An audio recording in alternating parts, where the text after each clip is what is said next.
Halo Jobro Tim. Ada sesuatu yang lagi rame nih. Lu harus kasih dia kesempatan lagi. Di atas kertas lo semuanya harusnya menang. Ada bahasan yang paling ditunggu-tunggu. Aduh, enak banget ini. Siap-siap menyambut Liverpool juara. Saat lagi lu udah nyiapin apa, Zal? Udah pesta lah pokoknya. Udah pesta ya? Udah nyiapin Weekend nanti lah ini, siap ya? Pesta siap-siap Aduh. ini. Tapi gue kecewa Zu. Kenapa? Soalnya belakangan kata fans MU kita bakal trofi kedua doang. Iya, 2 Premier League. Masih kan jadi banyak begitu, kan? Zal. Gua tidak pernah, gue bukan Gua fans MU yang seperti itu. Lu bukan bang? Gue menghargai Ada proses di mana sekarang slot. 20 itu adalah udah itu total gitu. Total, kan? Jadi itu yang nggak akan bisa menurut gua fans MU. Kamera ke gua doang coba. Nih, kamera ke gua ya. Statement nih, Statement nih. Jadi Statement. kamera ke gua. Yang close up Bang. Abangnya gimana sih, Bang?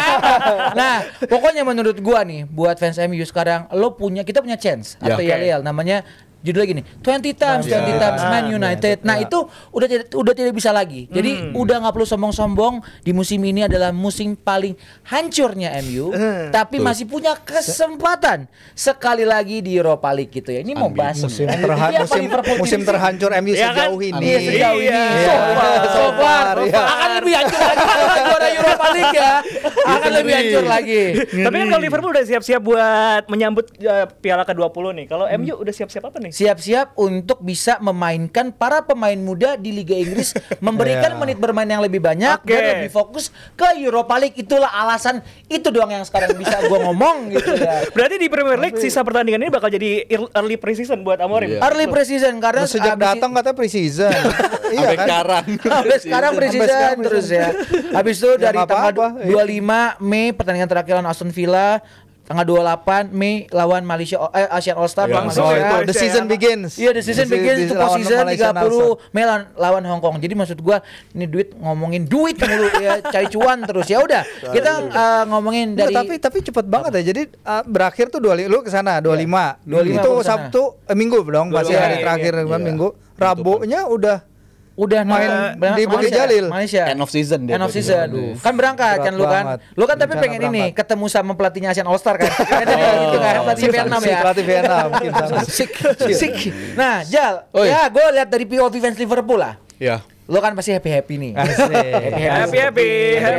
Ada benernya. Ya, yang dikejar sama MU tadi kita udah Ya. lihat lah. Amorim juga udah bilang bahwa ya udahlah di liga jangan pada nyalain gue nih. Gue emang akan mainin pemain muda. Tapi kemarin ketika lawan Wolves juga nggak seluruhnya masuk, mungkin dominan pemain muda tidak gitu. Iya. Nah, lo yang ngelihat dari bagaimana Amorim, dia kan suka banget dia bisa merangkai kata-kata setiap Iya, lagi press con ya. ada Nah, aja. ini untuk forecasting lo untuk MU dari kacamata fans Liverpool sampai akhir musim itu seperti apa sih? Menurut gue udah urgensinya di Europa League menurut gue. Udah total ke sana untuk yang lebih penting menjaga kondisi pemain untuk menghadapi di Europa League, karena menurut gue semifinal pun udah rasa final juga nih bagi mereka, karena Iya. salah satu lawan paling promising juga Athletic Bilbao salah satunya di musim ini. Track Jadi record lawan tim Spanyol emang MU. iya, Ya, punya ya. faktor yang mengkhawatirkan juga. Bahkan terakhir masuk final Europa League juga lawan Villarreal kalah, iya. musim depannya lawan Sevilla juga disingkirin. Jadi Iya. menurut gue khawatirnya di situ juga tuh kalau lawan tim Spanyol. Tapi kalau untuk Premier League emang udah harus dilupain aja. Banyak kok kisah-kisah tim Inggris yang emang di liganya jelek tapi justru di Eropanya mereka bisa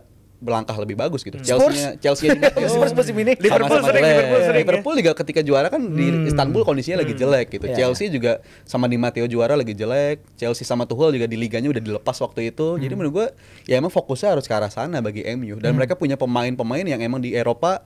Bahkan Darren Fletcher minggu lalu ya bilang kenapa MU versi ini nggak bisa dilanjutin di Premier League sih. Iya. Itu yang dia kecewakan gitu. Jadi menurut gue MU emang punya tools dan punya modal yang cukup untuk menang di Europa League, karena kualitas mereka menurut gue mentalnya ada di situ. Dan Asik. Bruno Fernandes bisa jadi pembeda sih. Yang bikin gue khawatir sama Onana doang, yang udah kita bahas di 2 minggu lalu ya.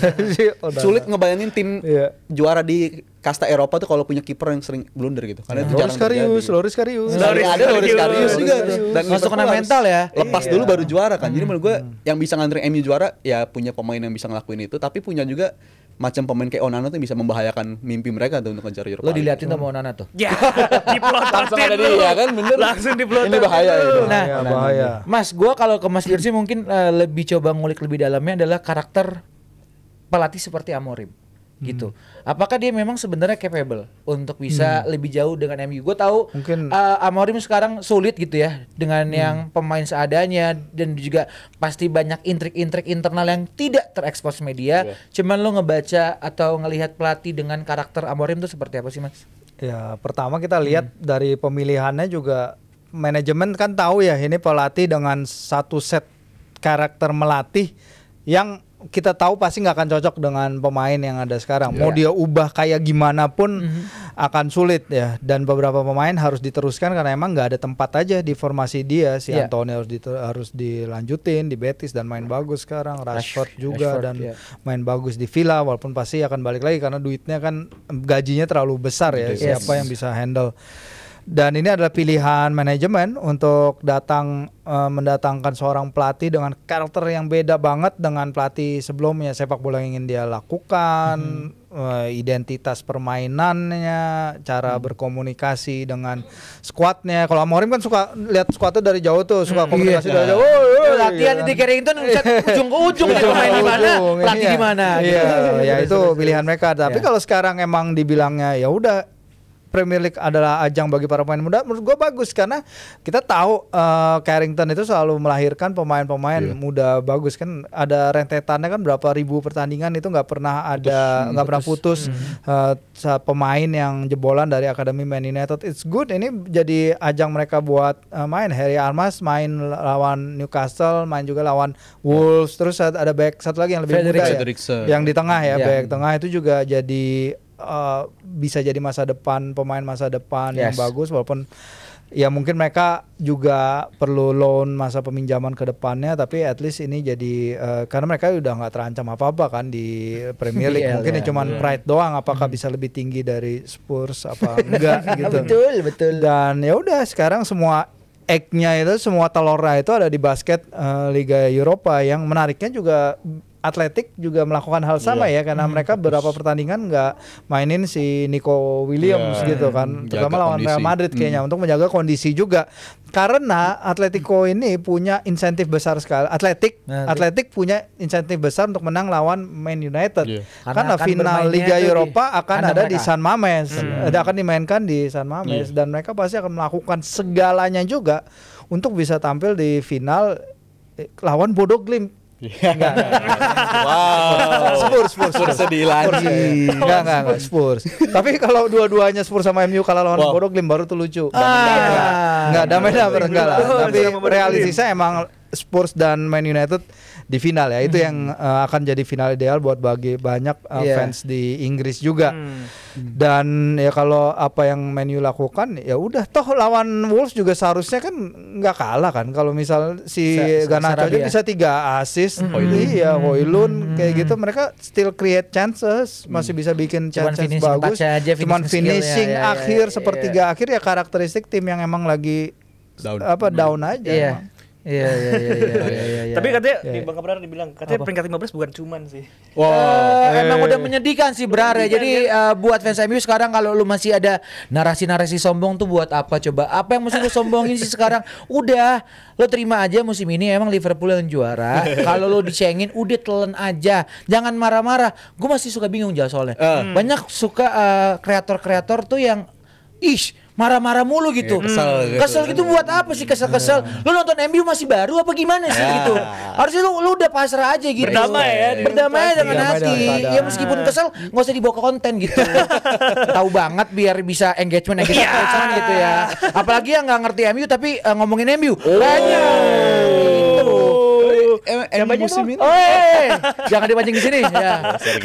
Tapi kan tadi sempat disebut sama Mas Birzi banyak pemain muda dari MU gitu kan. Kalau menurut lu sebagai fans MU, Bang Mardel, di musim depan lu setuju nggak kalau ini kan banyak desas-desus isu-isu juga bakal nge-build squad dari Portugal? Dan mungkin bakal terkejadian lagi nih si proyeknya Erik ten Hag di mana Ajax 2.0. Ajax 2.0.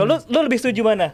Gue sih sebenarnya apapun siapapun itu pemain muda ataupun nanti yang berpengalaman, yang paling penting adalah pemain-pemain ini harus bisa suitable sama siapa namanya si Amorim ini. Yang paling anyar adalah si Cunya yang Kunya atau Kunya sih? Kunya. Di Kunya itu dia. Mateus lah biar gampang kok. Mateus. Ya, Mateus ini dia mau dibeli sekitar 60 juta. Rilis clause ya. Rilis clause 62,5 itu cuma pertanyaan gue cuma satu. Duitnya dari mana? Ya kan. Kok ada aja kemarin tuh susah kan pertengahan musim. Katanya bakal bangkrut. Katanya mau bangkrut. Tapi ada aja. Berarti kan kemungkinannya yang kalau Anabel gue analisa gembel gue mungkin ada pemain bintang atau enggak yang gajinya besar akan cabut. Yang paling mungkin kelihatan banget Casemiro. Rashford juga ya gue nggak tahu nih apakah Villa mau bayarin atau enggak ya cuma dekat lagi. Cuman kalau Casemiro sama yang paling terakhir tuh katanya Garnacho juga ada kemungkinan Napoli. Dilepas lagi masih dilihat juga sama Napoli. Lo ke Chelsea menurut lo? Ada keminatan satu ya. Iya masih kan, masih interest gitu. Nah balik soal pertanyaan Dazuf, sebenarnya siapapun itu, gue pengen ngelihatnya pemain-pemain yang tanda kutip toksik ya. Let's say tadi yang dibilang sama Rijal sama Mas Firdi juga. Onana tuh menurut gue udah gak ketolong. Mau kayak gimana pun dia kayak Onana mentality apa segala macam, anjir habis lawan Lyon nih bisa bikin caption kayak gitu. Menurut gua ini orang emang udah agak lain gitu. Tapi emang harus diganti. Adanya Højlund juga katanya pengen pengen dilepas juga. Nah pemain-pemain yang suitable tuh menurut gue ya paling dekat dari pemain-pemain Sporting. Siapapun itu mantan timnya Amorim ya. Ten Hag 2.0 bisa aja terjadi. Cuman karena menurut gua Amorim itu harus bisa benar-benar maksudnya bawa pemain-pemain yang dia udah kenal, yang dia gerbongnya. Nah, tapi kan itu gagal sama Ten Hag. Betul. Kalau itu beneran terjadi Mas, menurut gua bukan masalah kualitas atau skillnya pemain, tapi mentalnya. Mentalnya ketika mereka pakai baju MU, pemain-pemain ini pasti akan berbeda gitu. Semua dunia akan menyorot lu salah kecil aja, lu ngupil aja pasti udah digoreng sama media. Jadi kalau gue pribadi, kalau gue menjawab secara generatif gitu, ya siapapun itu pemainnya ya silakan gitu dibawa aja. Karena benar kata Mas Firsi tadi, manajemen itu sudah punya plus minusnya soal Amorim. Diambil ketika belum setengah musim juga selesai. Oh udah gantiin Ten Hag. Nah sekarang Amorim dikasih yang seperti ini skuadnya, menurut gua secara permainan udah kebentuk. Tapi untuk yang ya tadi klinikalnya mungkin Højlund kayaknya kok dia kayaknya kayak dikutuk gitu di depan gawang nggak bisa bikin gol. Jadi ya udah kita tinggal lihat musim depan. Judge-nya nggak bisa sekarang karena kita akan bisa ngejudge-nya, bisa ngomong lebih jauh ya di musim depan gitu sih. Tapi kalau apa namanya Ten Hag 2.0 ini bakal dilakukan lagi, mengulang kesalahan yang sama dong, Jang? Gue khawatirnya begitu sih. Itu hal yang harus dihindarin menurut gue. Harus dihindarin karena dari sporting director kan MU udah bukan sporting director yang sama lagi kan kayak di musim yang lalu. Jadi menurut gue harus bisa datengin pemain itu by data aja leh. Karena MU kan kayaknya tim yang paling jarang ngelakuin itu tuh. Si Matisunya kan sebenarnya kan by data kan oke kan? Harusnya by data menurut gua karena proven ya. Gue udah lupa siapa sporting director kan, ada Jason Wilcox, ada Berada, ada siapa lagi? Yang itu kan orang tuh harus proof di bursa transfer data. Iya siapa? Iya siapa yang ini siapa? Yang ngurusin Omar Berada yang ngurusin transfer juga jadi. Iya long term ya. Untuk ngurusin transfer dan offload juga ya, offload pemain dia ngurus juga. Menurut gua harus kita lihat tuh MU karena kerap kali datangin pemain bukan yang sesuai sama sistem yang mereka inginkan. Betul. Kerap kali mereka datengin pemain kayak Casemiro tuh datang di awal. Menurut gua Casemiro kan tambalan kan karena mereka nyari Frankie De Jong. Tapi akhirnya nemu pemain profil yang beda banget. Itu kan sangat jauh dari pendekatan data menurut gua. Jadi menurut gua harapannya MU ngedeketin by data karena menurut gua itu kan sangat membantu. Paling moneyball. Kayak Liverpool pun sama Klopp pengennya dulu mantan pemain Dortmund dibawa juga tuh. Mario Götze, Neven Subotic mau dia bawa dulu. Tapi kan sporting director punya hak untuk ngebatasin hal itu. Dan ini bukan langkah yang bagus dong kalau Ten Hag 2.0. Iya. Nah tapi sebenarnya untuk harus pakai by data. Iya, untuk mengantisipasi itu. Jadi sebenarnya ketika Erik ten Hag itu diperpanjang kemarin, itu ada semacam 5 rules gitu, Mas. Salah satunya adalah semua ketentuan pemain yang akan direkrut oleh pemain Manchester United itu based on persetujuannya Omar Berada. Jadi pelatih hanya bisa gue suggest ini ya itu ya. Nah, yang akan ngambil decision maker itu siapa? Ya Omar Berada.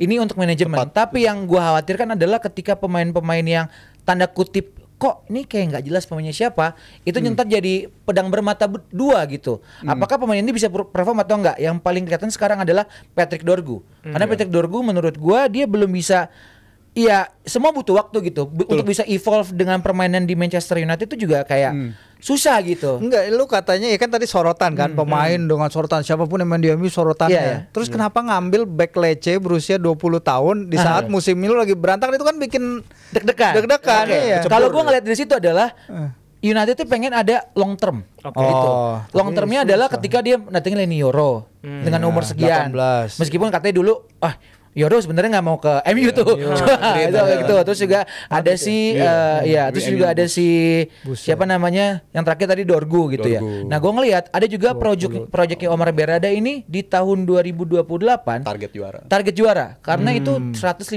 tahunnya MU gitu kan. Nah, tapi kan menurut gua berarti dia blueprintnya gitu ya, blueprintnya, developingnya, tapi akan sejauh mana nih?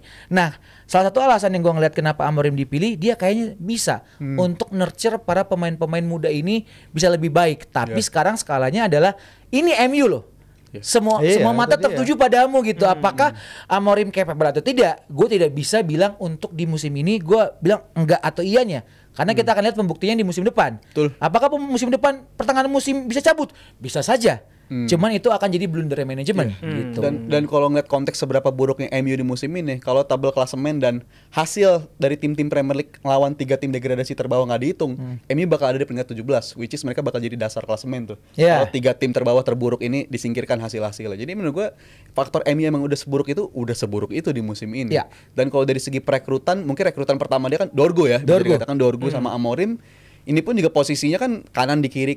Walaupun dia profiling di awal datangin sebagai left wing back, tapi kerap kali Amorim juga mainin dia sebagai right wing back juga. Karena bingung kalau pakai Dalo juga. Itu jadi impostor anjir. Dan uniknya si Dorgu ini emang usianya masih muda tadi Mas Firzi bilang 20 tahun. Dan di musim ini dia punya kontribusi gol untuk seorang wingback cukup produktif gitu. Dari 20 match kurang lebih dia nyetak 3 gol 1 assist.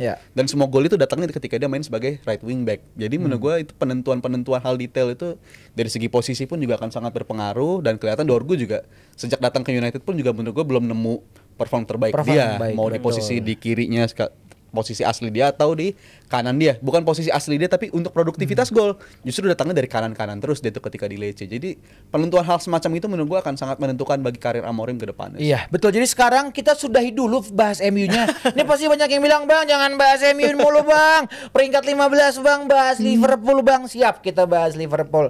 Mas Firzi, kalau kita ngelihat Spurs yang akan bertemu dengan Liverpool di minggu ini, ya kan? Kayaknya Spurs juga fans Liverpool dari kecil. Oh iya. Udah kali ya gelar nih. Demi Apakah Dias bisa Danar yang datang. Iya. Kasih Punya Wandi. Pak Wandi juga, Pak Wandi. Wandi, ya betul. Lo ngelihatnya akankah dengan skenario seperti itu, Mas, atau mungkin malah Spurs tetap bisa fight back nih untuk Liverpool? Sedikit digangguin aja dikit nih gitu. Enggak lah, Enggak ya? bisa lah Liverpool lah ya kan. Musim lalu pas Spurs kan nentuin lawan City juga ya, bersaing sama Arsenal. Itu City golin fans Spurs pada selebrasi itu. Oh iya. Saking nggak ada ininya, saking nggak ada apa namanya yang one on one itu kan. Son. Iya, yang one on one Son kan. Fans Spurs senang malah. Ya udah bungkus enggak karena bungkus karena memang kita tahu Liverpool terakhir juara kan pandemi ya. Itu kan suasananya beda banget, perayaannya nggak meriah sama sekali, fansnya juga nggak bisa turun ke jalan. Itu kan untuk klub yang punya sejarah panjang jadi juara Liga Inggris ya, sebelum 1 gelar Premier League itu, jadi 2 gelar sekarang. Wow, nggak sama aja narasinya. bercanda. Tapi kan mereka punya tradisi juara yang gila-gilaan ya, eranya John Barnes, Ian Rice itu, Alan Hansen, dan terakhir itu mereka kota Liverpool merasakan kemeriahan itu udah sangat lama. Jadi akan terbangun menuju momen yang spesial ini di weekend. Itu setelah apa? Sebelum si FA Cup ya? Kayak hari sama apa sih, ya? Sama ya? Hari sama ya? Hari Minggu ya? Minggu jam segitu. Iya, Minggu jam segitu. Ya pasti sih nggak mungkin lah Berpesta Spurs ya? dengan ini. Minggu Di depan. Anfield Minggu lagi ini. ya. Anfield, dan itu poin yang bagus banget dari Mas Firzi ya. Ini konteksnya udah terlalu lama nggak ngerayain ini di Anfield gitu. Karena yang terakhir Iya. pandemi. Dan Pandemi, iya. kalau ngeliat konteks testimoni pemain Liverpool yang dijaya-jayanya di tahun 80-an, ketika mereka jadi juara di tahun 90, katanya mereka tuh nggak ada yang percaya Liverpool Itu harus yang nunggu terakhir. 30 Iya, tahun gitu. betul. Mereka tim yang ibaratnya di era 80-an tuh kayak City, Super bintang banget. di era kemarin sama Pep, tiba-tiba berhenti sekali juara dan kelanjutan sampai 30 tahun. Jadi menurut gue bagi fans Liverpool pekan ini rayain semeriah-meriahnya bagi kalian, karena kalian nggak tahu mungkin Kalau harus nunggu 30 tahun lagi gimana? Gitu kan? Enggak. Juga kan? Menurut gua untuk Jadi di harus sepak bola zaman dirayakan. sekarang ya apapun itu lo mau juara atau Harus mungkin dirayakan. lo menang dirayakan gitu. Kenapa enggak? Karena gua kalau menjadi pertanyaan kayak MU kemarin menang lawan Lyon kayak, "Wih, Iya. udah kayak juara aja." Iya. Itu bukan maksudnya senang merayakan karena juara, bukan. Menang. Menang itu dirayakan Rasa gitu. begitu tuh enak. Itu kan kayak misalnya Mas Firzi udah berapa tahun Mas terakhir kali? 30 tahun kan yang di Newcastle. Liga kan, Piala Liga kan, iya. Itu juga Mas Dirti gue ngeliat juga pas di storiesnya Yo, happy banget gitu, banget. dimerayakan apapun itu mau juara atau menang ya dirayakan. Nah kalau gue ngeliat juga nih Jal ngomongin soal Liverpool yang juara lah gitu ya untuk di musim ini udah pasti gitu. Nah gue sempat ngeliat stories lo, stories lo membandingkan di IPL 2010-2011 ya. Betul. Vergi. Itu termasuk one of the best season di IPL. Yang ini juga. Tapi lo juga punya statement bilang bahwa ya kalau yang kemarin-kemarin tuh ketika Klopp dan Pep lagi jaya-jayanya kejar-kejaran plus 90 poinnya. 90 poin. Nah, lo bisa elaborate lagi gak sih apa yang lo bilang di stories lo di Instagram lo? Bagi gue musim ini dengan kondisi Liverpool akan bisa pastiin juara dengan torehan 80 poin itu bukan karena kualitas liga yang buruk menurut gue, Iya. tapi Premier League yang City. mungkin era kita kembang nonton Barclays Premier League ya standar Ini juara ya. tuh kayak begini. Apalagi 80 poin zamannya jadi Sir juara. Alex juga Iya. poinnya nggak beda jauh dari ini ya. Kompetitif lah ya. 80. Iya, kompetitif dalam artian tim papan tengah tuh bisa mengalahkan tim papan atas. Itu yang terjadi di musim ini. Jadi kalau dibilang juara tuh harus kayak Pep Guardiola sama Klopp yang bersaing 90 poin itu justru yang nggak normal Itu menurut gua. sakit sih, kasihan Itu sih. Si Klopp itu 97 poin ya 90 gagalnya. dan 92 nggak 92. juara. Itu Itu Per yang nggak 101 normal. ya City ya 100. City 100 poin, 100 satu-satunya tim poin, yang ya. ngelakuin itu. Dan itu yang tim 100 poin ketika City Centurion bisa dikatakan tim yang bagus banget kan waktu itu. Hanya ada 7 tim di papan klasemen yang nyentuh sampai 50 poin. Dan di musim ini kurang lebih ada 12 tim yang punya potensi nembus 50 poin. Jadi dalam artian emang kompetitif liga ini makin meningkat Kompetitif juga, gitu. liga kecuali untuk 3 tim terbawah, Terbawah, karena ini degradasi akan gitu. menjadi kalau Ipswich nggak menang lawan Newcastle weekend, 3 tim ini akan terdegradasi dan ini adalah waktu tercepat untuk 3 tim itu terdegradasi. Padahal musim lalu kita ketemu 3 tim Iya. promosi yang sangat jelek sekali sehingga mereka langsung turun. Jadi mulai ada anggapan bahwa wah udah mulai terlalu jauh nih Gap sama Premier championship League ya. dengan Championship. Tapi ya balik lagi kalau kita ngomongin atas ya papan tengah atas ya persaingan zona Liga Champions kan Ketat banget. juga lagi gila-gilaan. Sekarang hanya berapa 3-4 poin membedakan 5 tim. City udah hidup lagi. City 3 menang sekali seri ya dalam 4 pertandingan terakhir. Forest juga akhirnya balik menang setelah 2 kekalahan. Jadi ya makin ketat aja sebenarnya di bawah itu. Jadi gila. musim yang sama sekali normal menurut gua. Kalau lihat Vergi era MU sering kayak begini gitu. Iya. Jadi Bahkan ini Leicester musim yang juga ya. normal. Leicester pun juara juga torehannya 81 poin kurang lebih 80 sampai 85. Jadi musimnya normal dan Liverpool worthy champions menurut gua. Sangat layak dengan kapasitas mereka musim ini dan cara menang mereka musim ini pun juga sangat layak untuk jadi juara sih. Jadi nggak setuju ya banyak orang yang beranggapan Liverpool juara karena City-nya lagi melempem, Arsenal lagi begitu.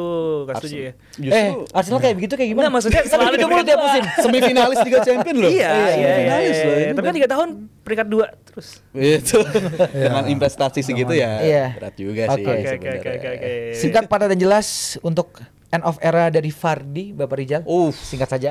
Pemain salah satu paling ikonik di Premier League dan CV paling lengkap, juara Liga Inggris dapat, degradasi dari Liga Inggris dapat, juara FA Cup dapat, Iya, top iya. skor dapat dan menurut gua rekor dia salah satu rekor yang individu nggak akan bisa dipercayain sama pemain lain sih. 11 gol beruntun di 11 game itu menurut gua akan butuh waktu lama bagi kita untuk melihat ada pemain bisa nyetak 11 gol secara beruntun di 11 pertandingan. Ajaib, pemain ajaib. Kalau misalnya Ajaib dari Mas banget. Firzi, Bukan hanya mencetak gol ya, tapi karakter dia sebagai pemain ya itu yang Minum ini ya, membedakan minum dia. energi Red Bull, drink ya sebelum energy kick off drink air. terus, Terus selebrasinya nendang nendang bendera, bendera, ya. kayak orang gila di lapangan Iya. gitu. Iya. Dan gol-gol dia tuh pada musim yang mana yang dia golin lawan Norwich dari luar kotak penalti itu beragam banget gol-gol dia dan ya kita tahu ya pencapaian paling luar biasa itulah yang membawa Leicester juara dan ya sayang kalau misalnya dia pensiun dulu ya karena dia kan cuma bilang akan ninggalin Leicester ya tapi bukan berarti dia akan pensiun kan. Wah. Kayak MU mungkin. Bisa kalau emang masih mau mainnya MU nggak apa-apa lah. Lu kaplok-kaplokin aja tuh pemain-pemain muda nggak jelas ya gitu ya. Jadi end of era dari Jamie Vardy, pemain yang sangat luar biasa sekali untuk sekelas Liga Inggris, dia benar-benar bisa menunjukkan karakternya dengan banyak keajaibannya, juga dengan banyak skill-skill dan juga torehan prestasinya. Seperti itu dah Zuf. Kita akan kembali Jebret Tim, dan jangan lupa untuk Jebret Tim untuk menyaksikan stand up bola raga yang Itu dia. hari Abis Jumat ini. Habis ini juga bakal kita rilis. Kita akan kembali ngomongin soal tim nasional Indonesia saat lagi. Halo Jebret Tim. Ada sesuatu yang lagi rame nih. Lu harus kasih dia kesempatan lagi. Di atas kertas lo semuanya harusnya menang. Ada bahasan yang paling ditunggu-tunggu.